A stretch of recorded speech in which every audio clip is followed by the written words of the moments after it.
Parashat Shoftim.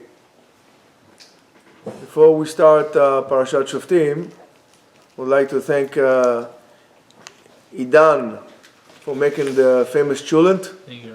And he does it every week. So thank you so much. Parashat Shoftim. The parasha starts with the words Shoftim v'shotrim titen lecha bechol sha'arecha. You should nominate judges and policemen in all your gates. In all your gates.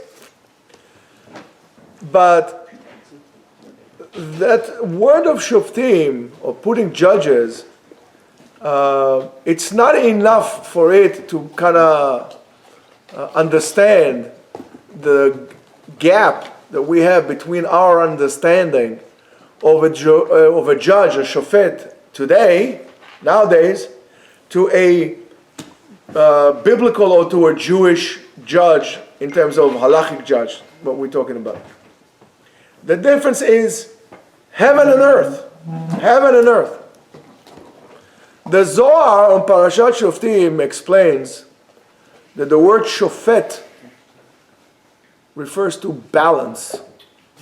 Shofet means balance. And in any person, there are three different forces that operate within him. Each and every person. There is the force of giving, which is the right side, the right line, which is associated with chesed, kindness, and love. The force of receiving. By the way, we need all three of them.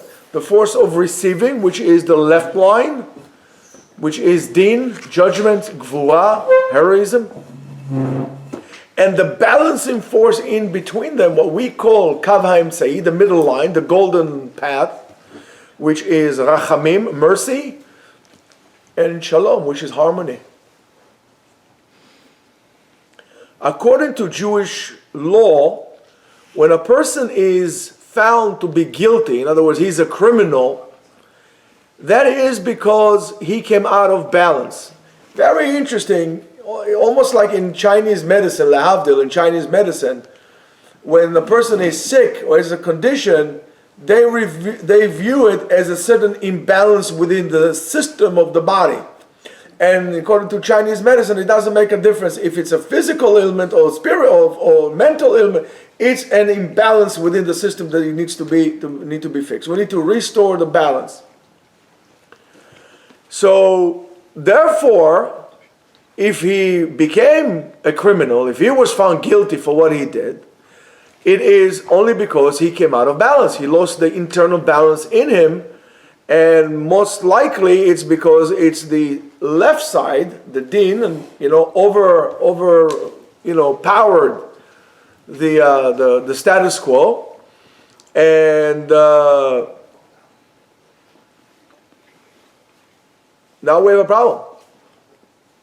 In Jewish court, there's no such thing as jails. There's no jail.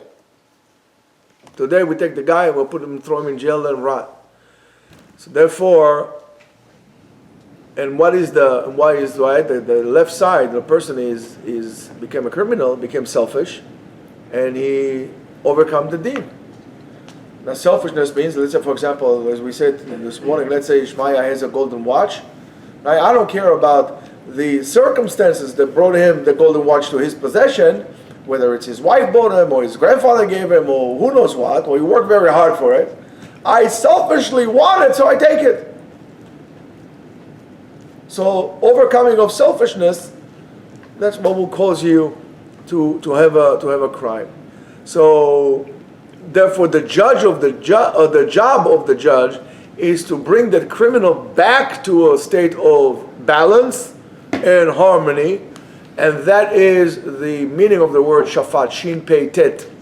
That's why the Zohar emphasizes that the Torah says, Shoftim v'shotrim titen lecha, you should put judges and policemen or guards, you should place them, titen lecha, in other words, give to yourself, means that it is a mitzvah, it is a commandment, and not a societal need or reasonable society. Well, we need judges, we need policemen, we need this and this and that. It's a mitzvah, it's a commandment. Of course, the question is, Why is that so important? Why is that so important? Mitzvah, according to the Zohar, and this is something very fascinating. By the way, if we have our friends from Brazil, I just want to give a shout out to our friends from Brazil. Hello, como vai? How you guys doing? And hopefully one day, either we give a shiur in Brazil, in Rio de Janeiro, un país tropical, or we're going to do it in Israel, or they're going to come to visit us here, and we can share the food.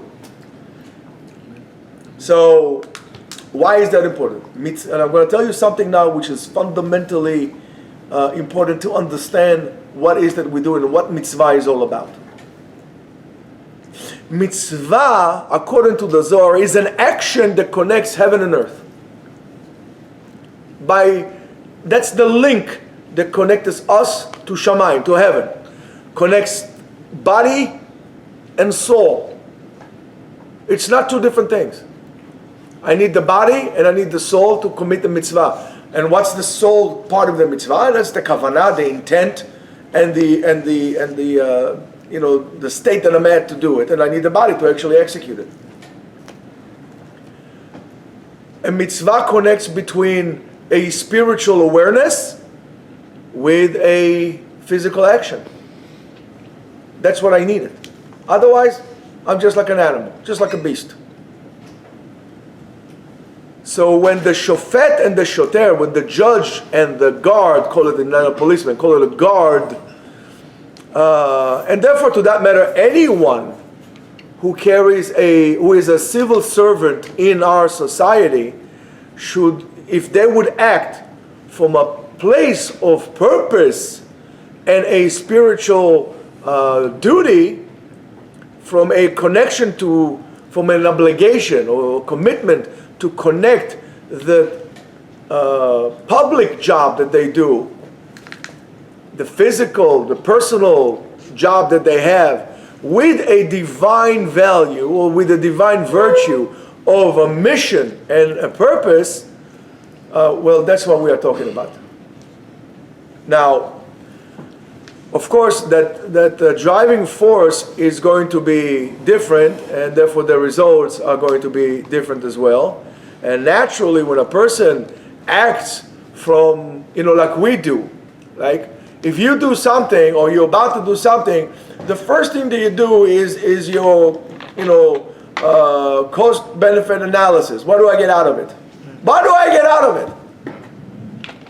I mean, for me, it's so sad that we reach such a level that today, if you ask somebody, not everybody, but there are many people, you're going to ask him, come and learn Torah. He says, how much you paying? That's missing the point. That's missing the point. When the motive is completely selfish, there's nothing to really push the person to really become better and to grow and to develop and so on and so forth.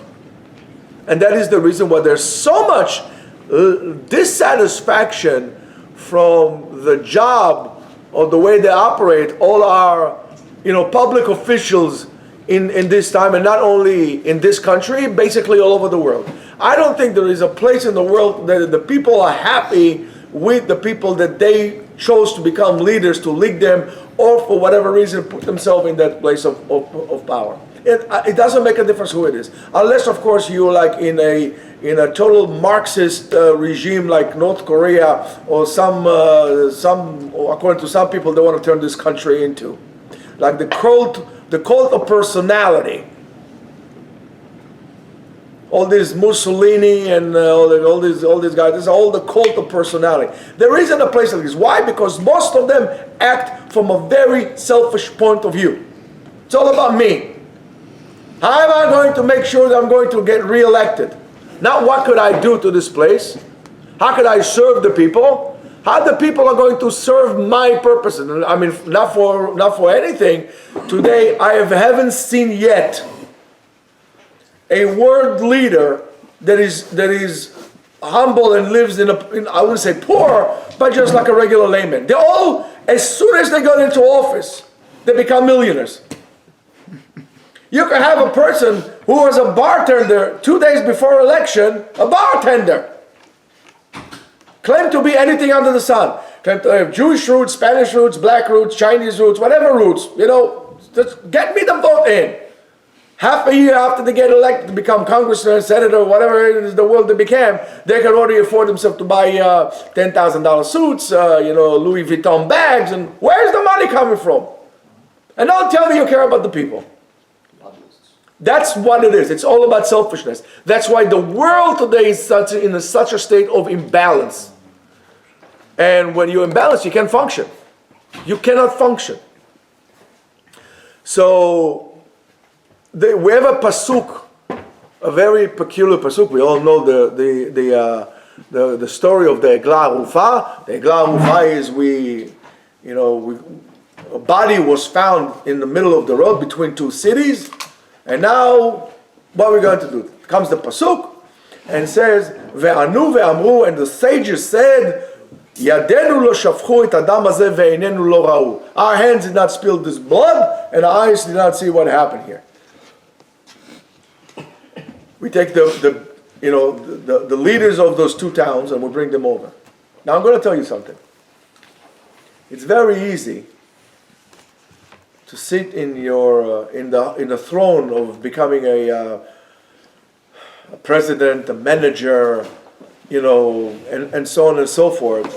Become a mayor or any kind of other leadership role, and to really run society in which you are sitting on. Again, it doesn't make a difference. Or to that matter, even your own family.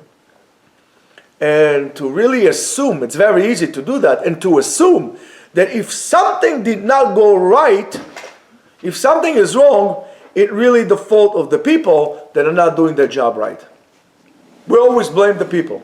We always blame the workers and so on. And that is a complete mistake. That's a complete mistake. The responsibility of every failure of the individual is first of all and most of all a leadership failure. Our society looks the way it looks because our leaders are bad. That's the way it is. That's the way it is. Most likely, because there's nobody to lead you. There's nobody to force you. In a way, listen, democracy is a beautiful thing. But practically, it doesn't really work. That's why there's no such thing as a true democracy. Unfortunately, people took the concept of democracy and turned it into a control anarchy. If we pay taxes, which we have to pay taxes. I understand why we have to pay taxes. And the money goes to the government. When was the last time you saw a leader that that we held them accountable for wasting public money? They decide to give it to, for example, for people who violate the law. People who come to this country, for example, illegally, right? They take my money that I gave them for infrastructure, for education, and so on and so forth, without asking me, spending this money, and then getting me bankrupt, and then doing what? Asking me for more money. Did they ever held themselves accountable? There are certain public organizations that they generate $300 billion a year, and every year they are in deficit. Not because they don't make the money, because they are irresponsible about the money. They are not accountable. Did you ever see a president that says, you know what, or a governor, I'm stepping down in my position because I failed in managing the budget appropriately? There's nobody going to do it. Nobody going to do it. So that understanding brings the Baal HaAkedah, Rabbi Yitzchak Arama, and his Perush to Parashat Shavua, and he understands that the parasha really deals especially with the appropriate Jewish leadership model. This whole thing is about that, and really finishes this parasha with a tremendous guidance to us, or directive to us, how to deal, as we said before, with finding a dead person in between two cities. And in this case, we don't know who killed them. We don't know who the murderer is. and it's very peculiar. I mean, why are you bringing those? The leaders of two towns, because it's between two towns, and it says, you're doing this whole ceremony, just, call a posse and just go give chase to the murderer. What are you guys doing? I mean, are you thinking with a full deck? But there's a tremendous, lesson for us here.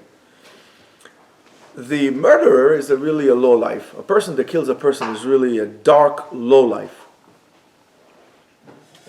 There's nothing to say about it. But instead of chasing him, we do this whole ceremony of the leadership that goes out, and we says, we did not commit this crime. I mean, of course you didn't commit this crime. So why are you saying that? Why are you incriminating yourself?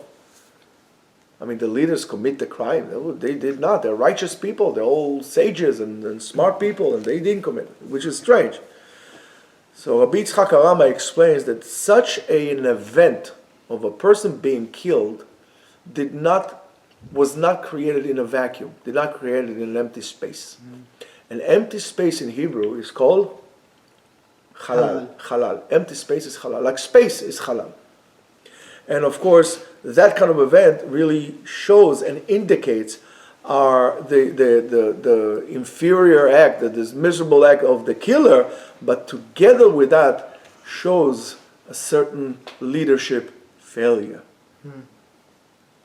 That declaration of the elders really come to tell us that they did not fail in their job. It's not our fault, right?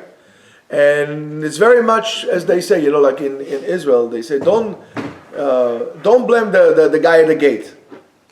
If something happens, don't blame, they come in with tanks, don't blame the guy at the gate that they didn't fight. Where were you as a commander? Look at October 7th, right? What happened in Israel? Where was everybody? Where were the tanks?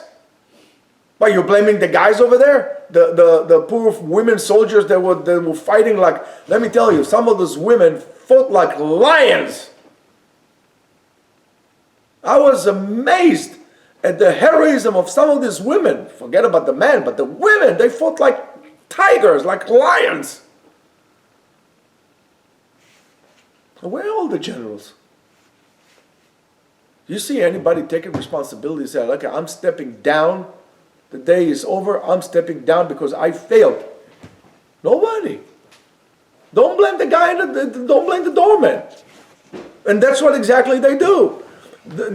Take responsibility for what happened, right?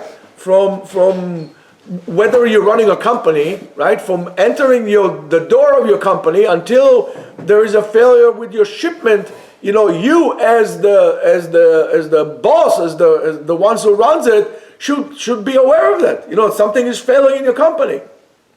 You need to give account. You need to be held yourself, if not by others. You need to hold yourself first of all accountable for what's going on. If we're going to, we're talking about companies, so if you're going to talk, for example, about HR, human resources, when you have, for example, a mass exodus of workers from a certain department, and you'll see it, you work in the school, sometimes it will happen, and so on and so forth, and which is really sometimes exaggerated. You see like all of a sudden, everybody is leaving this department. Or like the top people in this department are leaving. The manager, the superintendent, whoever, doesn't always see the problem and not always takes responsibility for that. But apparently something is happening, something is brewing, that people are leaving, that your top people are leaving, or just the regular workers are leaving. Something is brewing. So you need to understand that besides looking to get paid, to be compensated for your work, and to get good conditions and so on and so forth, workers, which are in a way the ones in which you're supposed to be leading, workers want to work with a manager or with a boss that they also could appreciate. With a boss that they could learn from, that also knows how to appreciate them. So they want to appreciate him, they want to learn from him, and they want him to appreciate them. And that's very important. You work with people and you know how it is. That's why it's important for a boss to dress up in a certain way and not to come with flip-flops and socks with shorts to work. You need to look better than everybody else. And if there is a need to put a hand, you give a hand, you roll your sleeves with your suit, with your tie, and you help loading up trucks. If that's what needs to be done, that's what needs to be done. That's how you gain the respect of the people. In Israel, in the army, the motto of commanders was always after me. Not you go, I'm going to sit in the bunker, over there, and then you're going to run. No, I'm going to run first, and you're going to follow me. I guess today it's not like this anymore.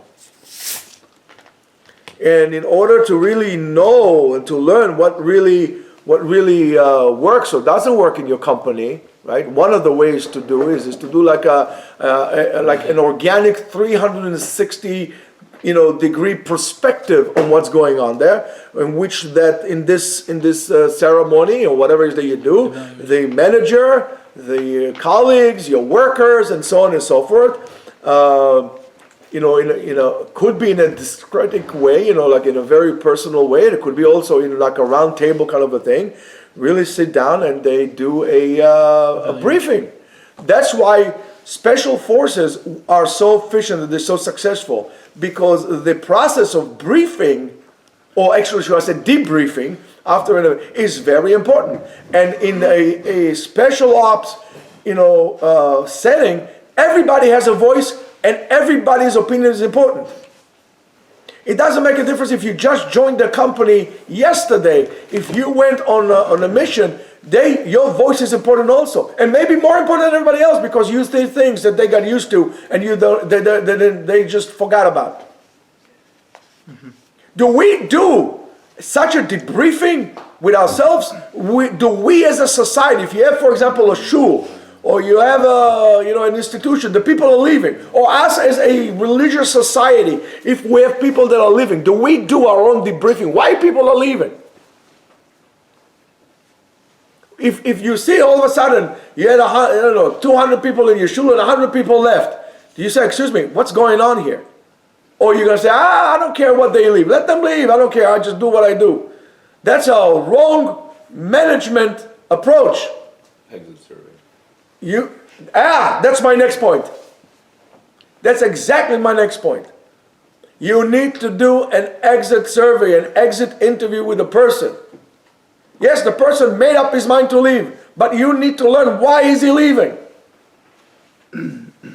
Maybe you're doing something wrong and you're not even aware of it. So you see, but don't start at 100. After 2 people, are leaving, so excuse me, one second. All of a sudden the people left. You need to investigate. Yeah, you're absolutely correct. That's exactly my point. Now, when we're doing this exit survey, right? You basically, what you're saying is, I'm willing, and by the way, which is a wonderful way to learn how to accept responsibility. I'm willing to take responsibility. I want to investigate what's going on, and I'm willing to take full responsibility. If something is wrong, I'm going to fix it. Hey, Yeshiva, I want to fix it. Tell me what's wrong. That's very important. That's very important. And us as a society have to do it. The same thing. And it doesn't make a difference. It's any setting. It could be even down to the most small nucleus cell of human interaction, the husband and wife. If things are not the same, don't just say same old, same old. Say, excuse me, honey, what's going on? I see we're drifting apart a little bit. Address it. Don't blame her or don't blame him. Take responsibility. It takes 2 to tango, buddy.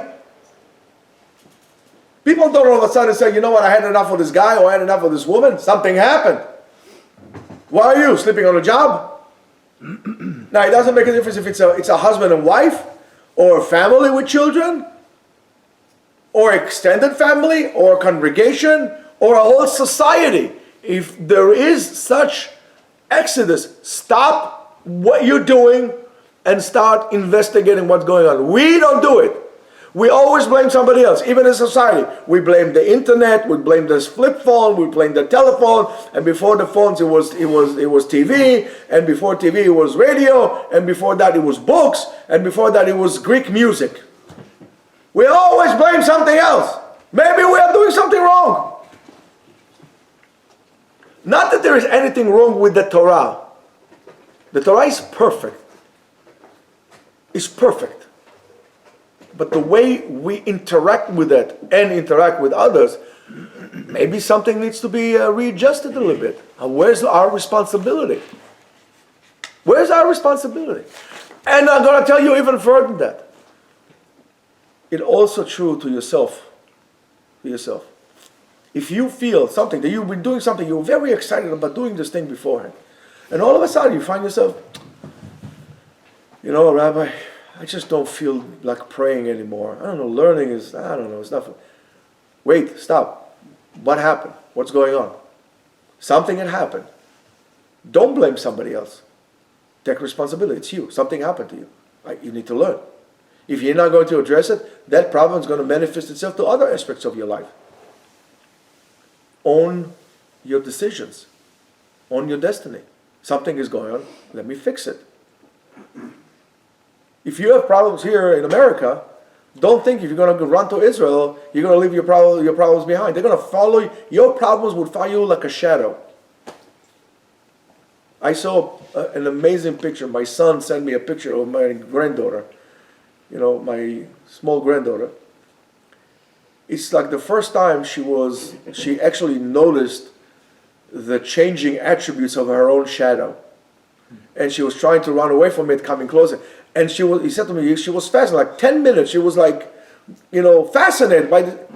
Don't think you can break away your shadow and leave your problems here and then you're going to go to Israel. The only thing is, in Israel, they become more magnified. You have a problem? Deal with it. Don't run away from it. You're going to sweep it under the carpet? Not a problem. Before you know, you need a 4x4 to go from one side of the room to the other because you have a mound over there. You're going to do rock climbing in your room because you can't get it. It's like everything you sleep under the carpet. Take care of a small problem when it started. First of all, you need to maintain things. And now it's true to anything. Any analogy will do. It could be like if you maintain your dental health, you're going to reduce the chances for you to get cavities. And if you have a cavity, immediately go to the doctor. Or if you don't know, go to the doctor, check your teeth. And they're going to fix it. Because before you know, guess what? You need a root canal. Before you know, even a root canal, you have to extract your tooth. That's exactly what happened to us. In all aspects of our life. You have a little scratch in the car, before you know, you leave it like this 3 years down the road, you have rust there. Everything is like this. And as a society, it's the same thing. We, as a society, neglected our problems, conveniently blame everybody else, instead of trying to solve it and say, okay, guys, let's stop, let's see what's going on. And that has to stop. The Gemara teaches us that in order for the judge to do his job appropriately, he needs to understand one thing, that in every person there is a divine spark, divine particle in it, that he needs to love it, and it needs to be fixed. We need to help it come back to its state of balance. A shofet, and to that matter even a rabbi, he's a spiritual doctor. As much as a doctor needs to bring you back. And by the way, that's the difference between Chinese medicine and Western medicine. In Western medicine, we take care of the symptoms. We, most of the time, don't take care of the core of the problem. In Chinese medicine is to see where the problem is coming from and try to restore the balance.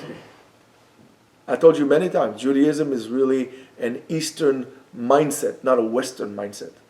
Today, we kind of got lost a little bit.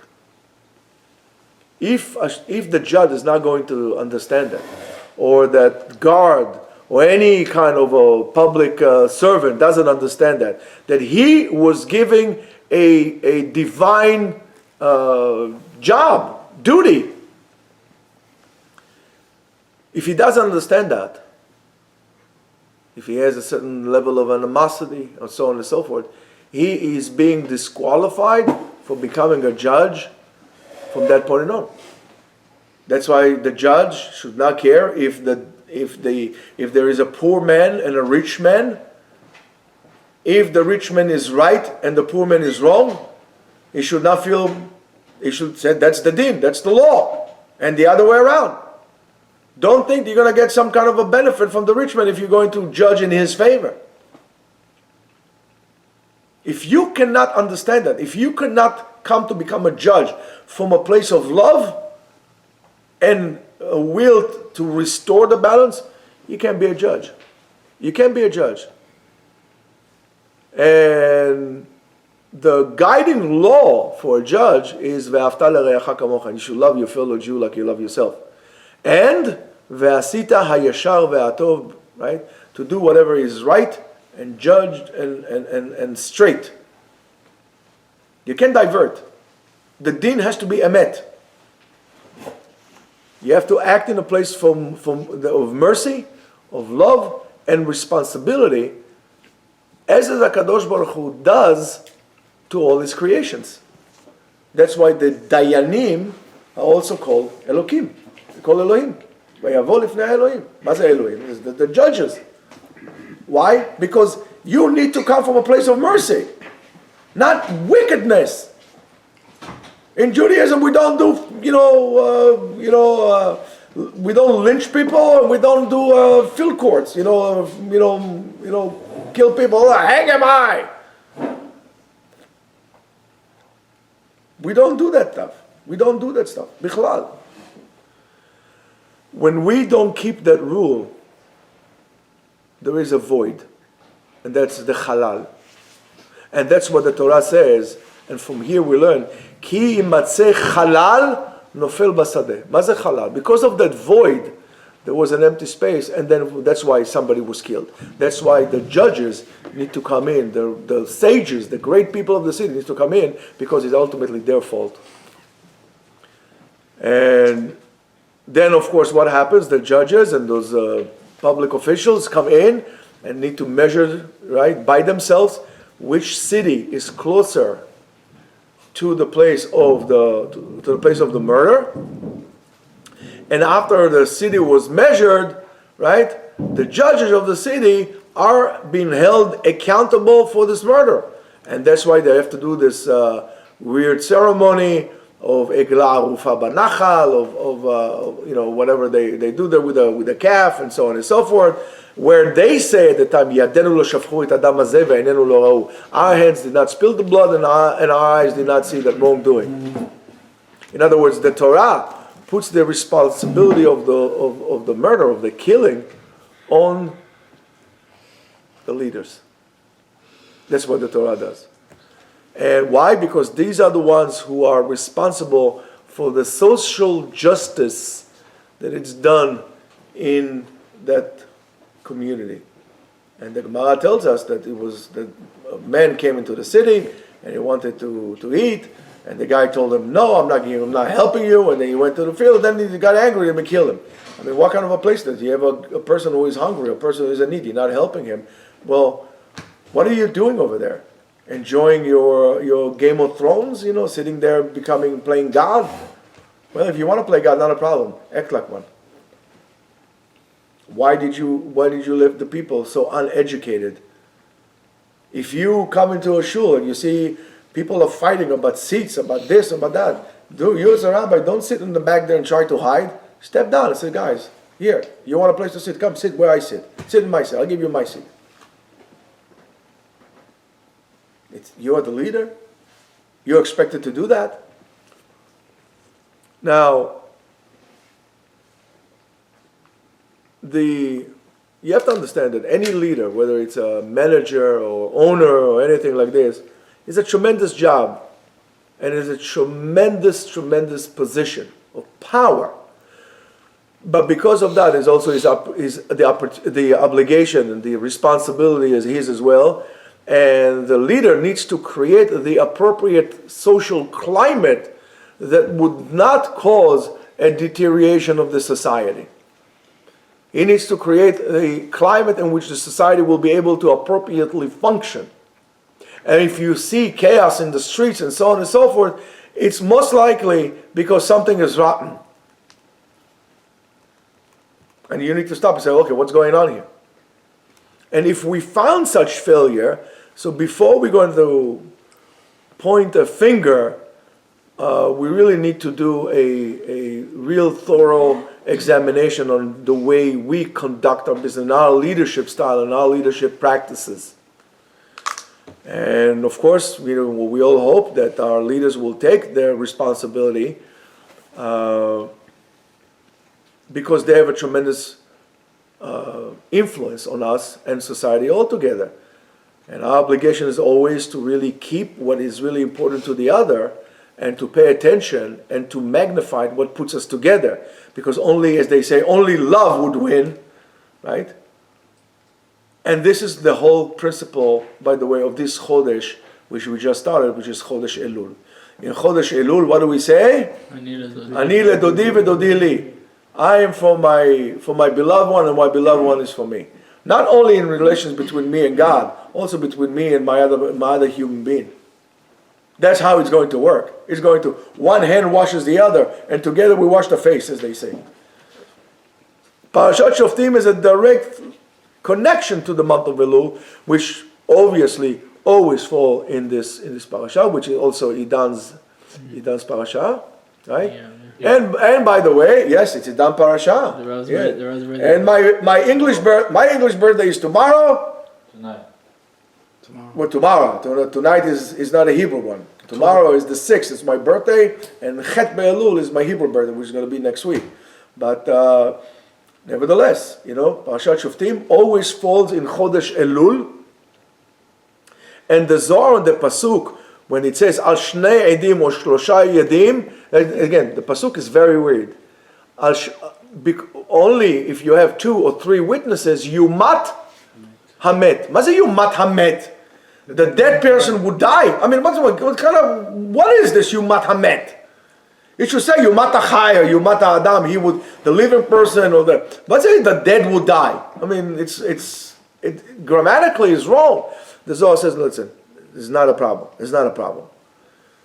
That met, the Gemara, that the Torah is talking about, the Zohar says, is the dark side that exists in each and every one of us, and which that we should kill. That dark, unpurified part inside. And why is that? It says the Rav Ashlag Bala Sulam, it says that every Rosh Hashanah, the world goes back to Bereshit. Why? Which is the letter Aleph Bet Tishrei. Aleph Bet Tishrei is Bereshit. Every single year. Then, in other words, in Aleph Bet Tishrei, we are giving an opportunity to reconnect, even for a split of a second, to the power of creation and to draw from it a divine abundance of life for the year to come.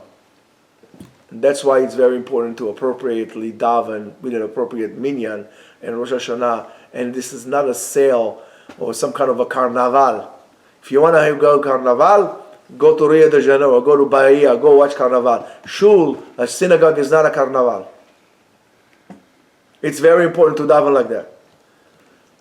But for that, we need to really, in order to really connect with that, with this light, with this energy, with this power, we really need to clear some space inside of us and to really kill our own internal enemy, which is the selfishness, which is criticism, sarcasm, especially when it's directed to others. And how we're going to do so? By first of all judging ourselves. By judging ourselves, we have a chance to come back to be balanced.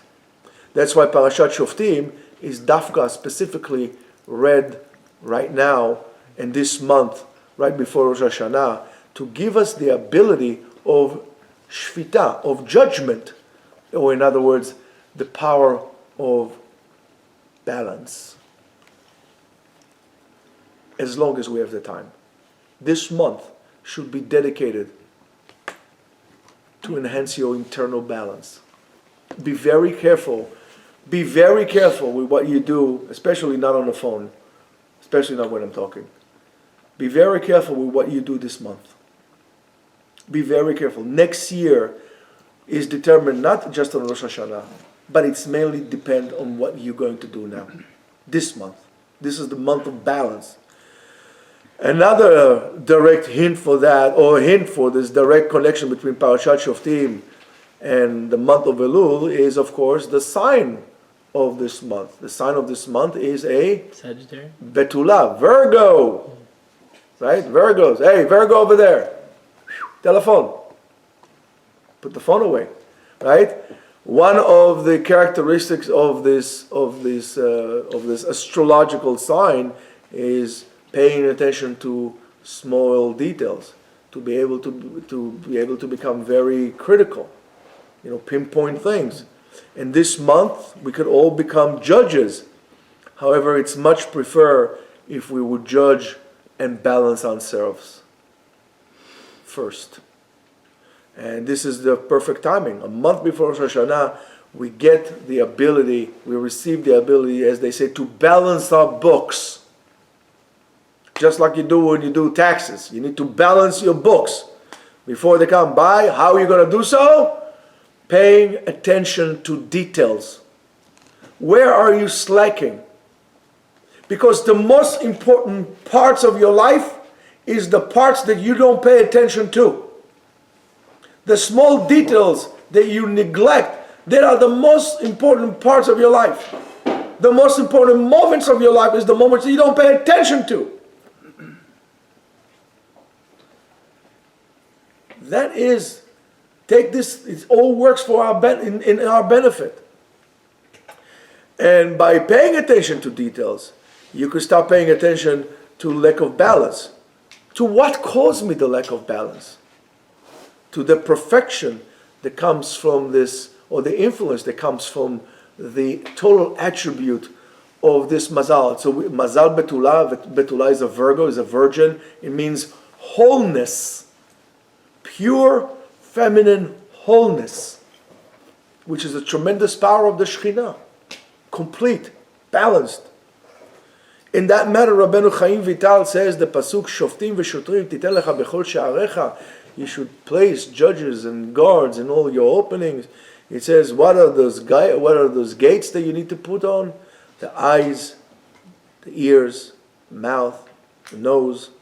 If you're going to pay attention to what, actually these are to your 5 senses, and that would determine your reality. Pay attention to what you see, so try to become more holy this month.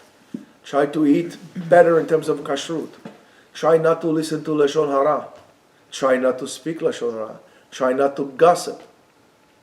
If you're going to guard them this month, if you're not going to look at what you need to be looked, if you're not going to say what not needed to be said, you are already on a good path. And if you're on a good path, you're going to find good people along the way. And you're not going to be alone. We cannot walk this path alone. But we cannot walk this path when we are not balanced.